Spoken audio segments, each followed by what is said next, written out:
Anyone who believes in indefinite growth on a physically finite planet is either mad or an economist. We don't want to focus politics on a notion that involves the rejection of principles around which a large majority of our fellow citizens organize their lives. We are not as endlessly manipulable and as predictable as you would think. We all come like this, infinitely curious, always experimenting, always learning, and addressing the most difficult tasks of a lifetime with tremendous gusto. You never see an unmotivated baby. No. And yet, just a few years later, you start seeing lots of kids who look as turned off as that baby. Not so different from the baby. But what we have now discovered is that mindsets are at the heart of this kind of problem. Mindsets that make kids afraid to try and make them easily derailed by setbacks. But what's important is that we are also discovering why this happens and what to do about it. In my work, we find that some students have a fixed mindset about their intellectual abilities and talents. They think intelligence is just a fixed trait, you have a certain amount, and that's that. This is the mindset that makes kids afraid to try because they're afraid to look dumb. But other students have a growth mindset. They believe that intelligence can be developed through their effort, dedication, learning, and mentorship from others. They don't think everyone's the same or that anyone can be Einstein, but they understand that even Einstein wasn't the guy he became before he put in years and years of dedicated labor. What I'm going to talk about today is how these mindsets work and how they can be changed. How do they work? They work by creating a whole psychological world for students where everything has a different meaning.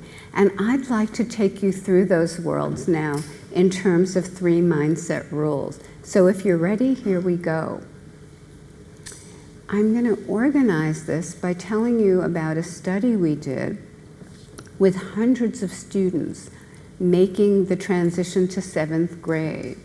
They're about 13 years old. It's an extremely difficult transition. The work gets substantially harder, the grading gets more stringent, the environment becomes less personal. And that's a crucial time. It's a time when many students turn off to school, and you start to see lots of declining grades. So as they entered, we measured their mindsets. That is, we saw whether they believed intelligence was fixed or could be developed. We monitored their grades in math over the next 2 years. We also measured a lot about their attitudes toward learning.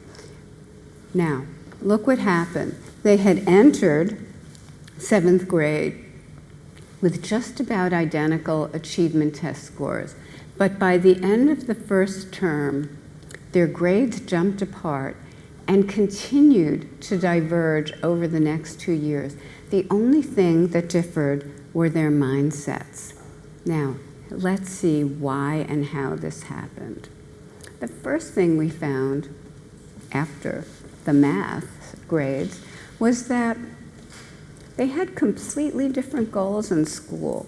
The number one goal for kids in a fixed mindset is look smart at all times and at all costs, and above all, never look dumb. So their whole lives are oriented toward avoiding tasks that might show a deficiency. But in a growth mindset, where they believe intelligence can be developed, their cardinal rule is learn at all times and at all costs. And you can see how a focus on learning would create greater achievement. We found the same thing in pre-medical students at an elite university in the US. They cared about grades because they weren't going to get through the pre-med curriculum without them. But those with the growth mindset said they cared even more about learning. And our analyses showed that because of their emphasis on learning, they actually earned higher grades in their organic chemistry course. They studied more deeply, and if they had a setback on their original exam or two, they did everything in their power to recover. We're finding the same thing in our research in Fortune 500 companies. Those employees who have a fixed mindset say they want to be the smart ones. They want to be the star of any team they're on. They always want to be right there in that culture of genius. But those with a growth mindset say they care first and foremost about learning, even more than garnering the accolades. The second mindset rule is about effort. In a fixed mindset, effort is a bad thing. They believe if you have ability, you shouldn't need effort. And if you need a lot of effort, it's a sign that you don't have ability. They subscribe to Homer Simpson's motto, trying is the first step toward failure. I believe that belief, that if you have ability, you shouldn't need effort, is one of the worst beliefs that anyone can have. I think it's why so many of our promising students don't fulfill their potential. They go along, coasting along, not trying that hard. The other kids have to try. One day they have to try too, and they can't do it. Whereas students in a growth mindset say, effort is what activates their ability. It allows them to use it to the fullest, and it increases their ability over time. They understand what psychological research is showing, that even geniuses have to work super hard for their great discoveries. In fact, in many cases, their hard work is what made them geniuses.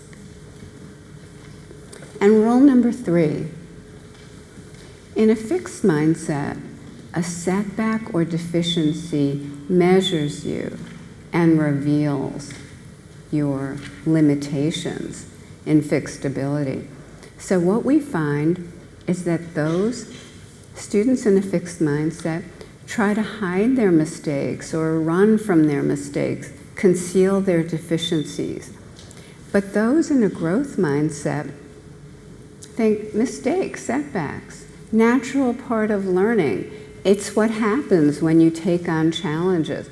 So their view is capitalize on mistakes, confront your deficiencies. Do you want to see how this works in the brain? Let's take a look.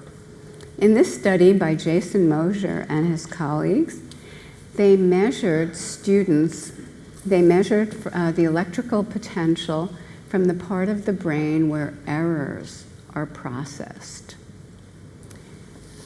These students worked on a task, periodically made errors. On the right, you see the brain activity of growth mindset students. All that red hotness is telling you they detected the error, they processed it, and they corrected it. But look at that brain on the left. That's the fixed mindset brain. You hardly see anything. As soon as there's an error, they run from it as quickly as possible. They're not processing it, they're not correcting it. The good news is that when these students were taught a growth mindset, they started looking like the brain on the right. So it's not an inherent property of a person's brain. It's whether you see errors as something you flee from or something that you learn from. How are these mindsets transmitted? We've studied this in a number of ways, but maybe the most interesting way is through praise. For 15 years, we have studied how adults' praise affects students. We undertook this work at the height of the self-esteem movement, when the gurus were telling us all to praise our children's ability, tell them how brilliant and talented they are. But for 15 years, we have found praising children's intelligence harms them. It puts them into a fixed mindset and turns them off to challenging learning. A few months ago, we published a study showing that mothers' praise to their babies, 1 to 3 years of age, predicted that child's mindset and desire for challenge 5 years later. So remember, praise process. But it's even more than that. It's convey to children a new value system. Not about quick, easy, smart things, but like this. Sit around the dinner table and say, who had a fabulous struggle today? Recently, I have fallen in love with a new word, yet. I heard of a high school in Chicago where when they didn't master a unit, instead of a failing grade, they got the grade not yet. And I thought, isn't that great? Because not yet means, hey, you're on that learning curve, you're somewhere, not at the finish line, but you're somewhere on the learning curve. And so if a child says, I'm not good at maths yet, it's like, get back on that learning curve. When we saw that a growth mindset had so many benefits, we asked, could we teach it? And we did. So in one of our first studies, the control group, which you see on the bottom, got 8 sessions of great study skills that teachers said were important that year. But the growth mindset group got 8 sessions of study skills with the growth mindset. The growth mindset sessions kicked off with this article. You can grow your intelligence. New research shows the brain can be developed like a muscle. And they learned that every time they pushed out of their comfort zone to learn something new and difficult, the neurons in their brains formed new connections, and over time, they could get smarter. Look what happened.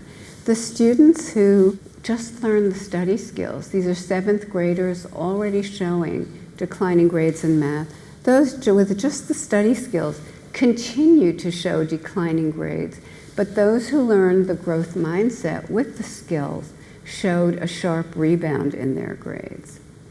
Is it ever too late? We did a study in 13 high schools around the US, and we focused on the lowest achieving students, the lowest thirds, the ones that the schools give up on. And we sent them over the internet. They did 2 growth mindset sessions. They learned about the brain, how it grows through learning, and how they could put that into practice. The control group just learned about the brain and about memory improvement, but not the growth mindset. Look what happened. After only 3 months, the grade point average, and that's across every subject, average, was significantly higher in the growth mindset group than the control group. And look at this. The control group was passing fewer and fewer courses, but those in the growth mindset group were passing more and more courses. We also, I should mention, did a study of kids from the top charter schools. About 90% of them in these top charter schools get into university, but only 30 to 40% get through. We taught the graduating high school students, half of them, we taught a growth mindset, not just about their intelligence, but about know-how, about making their way in the new university environment, which many kids from poorer backgrounds don't know how to do. We found that more than 20% more, or about 20% more, of the students in the growth mindset condition were still at university by the end of their first term than those in the control condition. It's a growth mindset for everyone. Stephanie Fryberg, a professor in the US, went back to her Native American reservation where she grew up, and she started trying to transform the grade school, the elementary school, in terms of a growth mindset. It didn't take at first. They didn't really care about getting smarter. What's that? What's that going to do for us? But when she gave it a cultural framing, a cultural meaning, saying, and then you can really help your family and community contribute to them better, it just took hold and took off. The teachers and the parents were brought into the intervention. This elementary school was 90% minority, and that school was in the bottom 5% of the state in achievement. After a year to a year and a half of growth mindset immersion in the community, the kindergartners and first graders now lead the district in oral reading fluency, and it's actually quite an affluent surrounding district in the Seattle area. But the most exciting thing was the students were now believing and expressing the idea that their potential as Native students is unlimited. I want to end with some striking new findings by Leslie, Simpian, and Meyer. They asked whether mindsets could shed light on gender and minority representation in academic disciplines. So here's the proportion of women getting PhD across what we call STEM disciplines: science, technology, engineering, and maths. And you can see how it declines as you get from biology to maths, engineering, computer science, and physics. What they did was a national survey of scholars in those disciplines to find out from professors and graduate students what brings success in your discipline. Did they believe being a top scholar, let's say in maths, requires a special aptitude that just can't be taught? Or did they believe when it comes to maths, the most important factors for success are motivation and sustained effort? Raw ability is secondary. The more a discipline believed in a fixed mindset, that it was sheer brain power that could not be taught, the fewer women and minorities were in that discipline.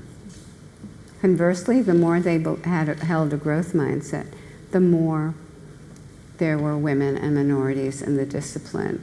Apparently, women do not see this culture of genius as hospitable or amenable to them.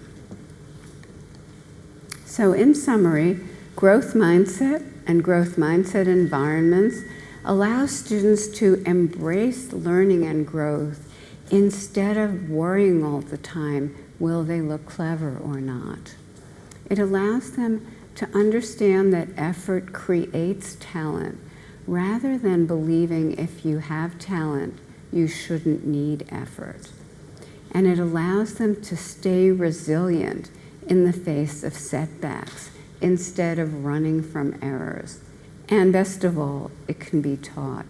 In terms of teaching, you say it can be taught. Absolutely. But the way you presented it there, it sounded like you were teaching at the level of kind of information, the sort of know that of growth and fixed. And to what extent does this sort of get under the skin and become Yes. dispositional, and how does that come about? Yes. Well, we have students do exercises as they're receiving the information. For example, they summarize the evidence for growth mindset in their own words, or they write a letter to a struggling student or friend of theirs, encouraging them in terms of a growth mindset. So we really create this personal engagement as they are receiving the material. So it becomes experiential. I guess. Exactly. I guess the only thing with that is, I mean, if the children become informed of these two different ways of being, even with all the provisos that you mentioned, is there a danger that sometimes when you say, you know, very well tried, good effort, praising the Yes. process, that the child thinks you're only saying that because you think I'm not very smart? Is there a danger? You have to praise the process within a growth mindset, because if you're just exhorting someone to try and they have that negative view of effort, it won't be effective. And if they try and then don't succeed, they'll feel even worse. It's got to have that growth mindset framework.